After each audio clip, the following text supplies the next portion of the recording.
思辰，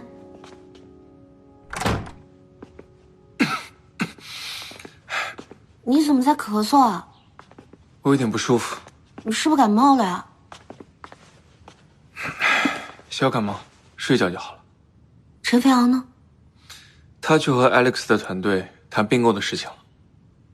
你这严重了可不行，我去帮你买药吧。坐下，陪我待一会儿。这是什么？啊，对了，噔噔噔噔，今天不是你生日吗？你怎么知道今天是我生日啊？你忘了吗？你发给过我你的资料，让我全部背下来来着。那我生日也就种这么小一个蛋糕。我回来的时候太晚了，所有的蛋糕店都关门了。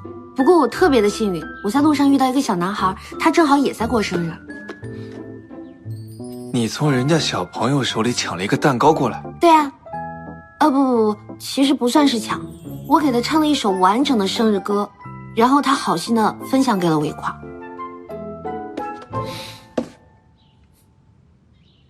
我也要听生日歌。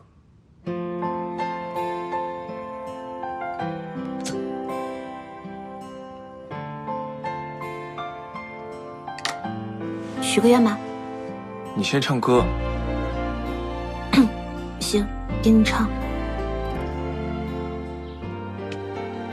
祝你生日快乐，祝你生日快乐，祝你生日快乐，祝你生日快乐。是你出其不意打破夜的僵局，不经意靠近却我的愿望就是希望他能一直留在我身边。许什么愿啊？不告诉你。小气鬼，那分蛋糕吧。谁说我跟你分啊？尹思辰，你不知道什么叫见者有份吗？再说这是我买的。想吃吗？来抢。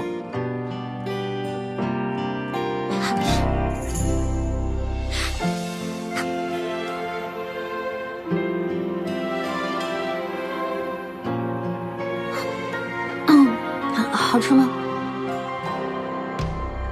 如果说命运隐藏着玄机，突然的关系多措手不及，为何我的眼中会慢慢变拥挤？